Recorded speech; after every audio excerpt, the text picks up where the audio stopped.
May I introduce to you Mr. Kenny Donald, the wonderful bass player in Gilchrist. Hello, hello.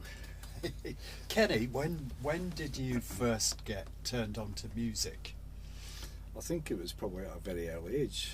I couldn't really tell you exactly when, but I can remember my earliest influences were David Bowie and the Rolling Stones, and when I saw them on Top of the Pops, I think that's what really made up my mind what I wanted to do. So quite shortly after seeing all these people, I bought a bass and well, haven't stopped since. And was there anyone else in the family who was musical? My dad was a little bit musical. He played harmonica and he was actually pretty good at picking that up. And I think my mum played a bit of piano, but that's when she was younger, and she never played in front of me, I don't think, but there was obviously some ability there. But other than that, no, I don't think there was anything. Why was it the bass? Well, what intrigued me about the bass was I felt there was probably a lot more that needed to be done with the bass rather than a guitar. There was already a lot of good guitar players there, so I decided to take up the bass and start looking at how I could actually sort of push it forward for myself, really, more than anything else. And what was the first band?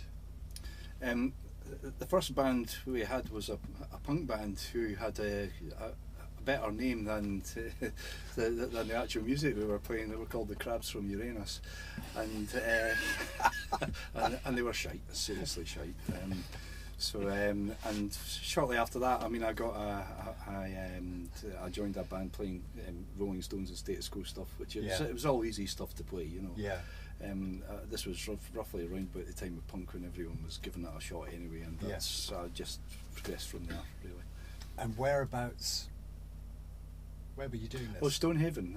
It's okay. a little town south of Aberdeen. We moved up there from Edinburgh, so I mean that was my formative musical years, was in Stonehaven. What's the best thing about Stonehaven? It's nice to look at, and that's about it. It's got a great ice cream shop. It has, yeah. It's got a couple actually. But So anyway, used to have, yeah. We'll not get stuck on Stonehaven. No. So what happened next with the bass playing? Were you at school at the time, or when you first started? I was at school, yeah, and then I got into these couple of bands, and then I actually stopped playing and took up a classical guitar for a bit. I mean, I put down the bass and taught myself to play. And shortly after that, I mean, I was asked to join another band by a guitarist who I'd previously played with. He was pretty good, so and that's really when I started playing more seriously. And that was, I can't even remember the name of the band actually, but yeah. And I know that you played a lot in London, so tell us about what life was like as a musician. It was quite difficult in London because there was just so many people sort of gravitate towards London, and there's loads and loads of musicians, and they're all fighting for gig space, etc. So I mean, in these terms, it was quite difficult. But I was lucky enough to play with some good musicians down there as well. But it's chasing the sought after record deal. You know, it was just as fruitless for them as it was for many other people. So, when was this? This would probably be late 80s, early 90s. I was doing most of my stuff down there, yeah. What was your hairstyle in those days? Back then, I'd say, well, it was pretty normal. When I was a kid, I had more interesting hairstyles, but obviously I was starting to lose it by then, so there's not a lot you can do. Nice comb over or something like that. And was going to London, was that just like because it's London and that's the centre of the... We felt we wanted to go. I was playing in a band and we up sticks from Aberdeen. We went down to London and we felt that was the best place to go for us. What was the name of the band? That was called Inside Out. Oh, okay. And the band moved down to London, and within about 3 months I think had split up. So most of them went their separate ways. One guy went away as a roadie, and I believe did actually quite well out of it, and I just hung around and played with some of the London groups. So yeah, that's... And from punk, what direction did your musical taste take you? Well, firstly, I've got to say I wasn't into punk in any big way, but when I was little time like Stonehaven, you just really had to play with what was going. So it was very, very short-lived for me, and I went into rock music. I played in quite a few rock bands because there was a lot of them, but where my musical taste lay was really getting towards funk, and that started when I heard the band Chic on Top of the Pops, and all the disco stuff was coming through in the late 70s. And I think it was probably Nile Rodgers and Bernard Edwards more than anybody else that turned me on to that style of music. Let's sing the bass line. Bum, bum, Bum, ba-dum, bum, ba-dum, bum, bum, bum, bum, ba-dum, ba-da, ba-da-ba-da-ba-da. Anyway. I'm impressed, really. That's not bad for a trumpet player. I mean, that's... And so, well, let's move to now and to Gilchrist. How did you come to join the band? Well, I firstly met Gordon at my place of work, that's Standard Life, and he worked on a completely different team or department to me, and we just happened to be sitting at the same set of desks, and over a period of weeks, and I think he overheard me ordering a bass book for my son, and that kicked off a conversation, and I had several of them, and we eventually started to get into listen to each other's music, and I was very impressed with Gogs. I've got to say, I mean, he had this unbelievable back catalogue of really terrific songs, way more than I've ever heard anybody else manage. I've known some good songwriters, but this guy's really got it all. Yeah, I think we agree on that. Yeah.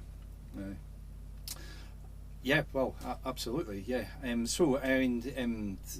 Thereafter, Gogs arranged I suppose you would call it a jam session with the singer Gary and another mate of his who I think was called Shane. And we met up there, and then very shortly afterwards they said they'd like to sort of put a band together, and would I be interested in playing, so I automatically said yes. I mean, I wasn't going to say no. So, yeah, and that's really how it all kicked off.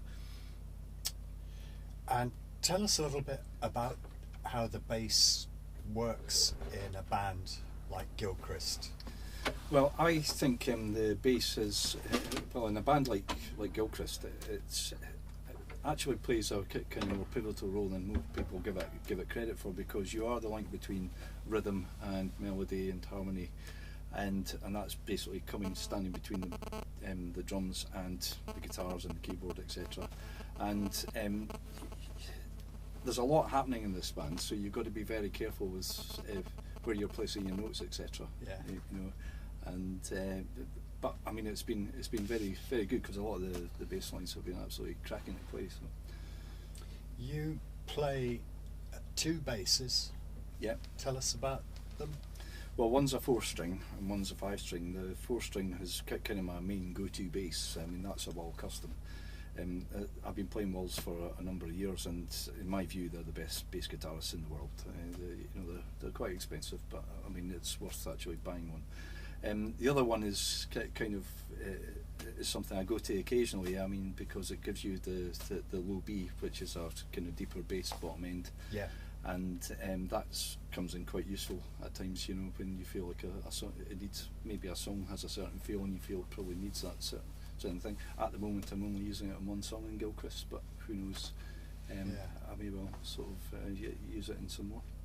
And bass playing and the instrument has developed a lot over the years. Yeah, without a doubt. Who are your influences in terms of bass playing? Well, too many to mention really for a short interview, but I mean, I think it was obviously Bernard Edwards to start with, and I also like John Entwistle of The Who. I had a lot of time for him.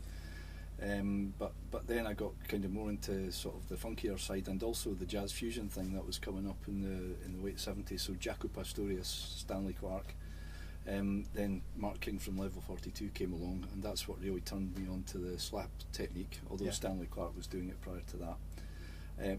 More recently though, I'm into bassists like Victor Wooten and Alain Caron. He's a French-Canadian guy. He's absolutely brilliant as well, and they're great soloists, and they've really sort of taken the ideas of the the Pastorius Clark thing, and they've really built on it, and it's the bass has really just gone in new directions because of these people. I mean, it's been great. So I'm still trying to learn half the stuff that they do, because they really are that great. But you know, who knows one day. Yeah. Kenny, thanks for giving us an insight into the bass and the work that you do in Gilchrist, and thank you very much for watching this video. My pleasure. Right, now do this.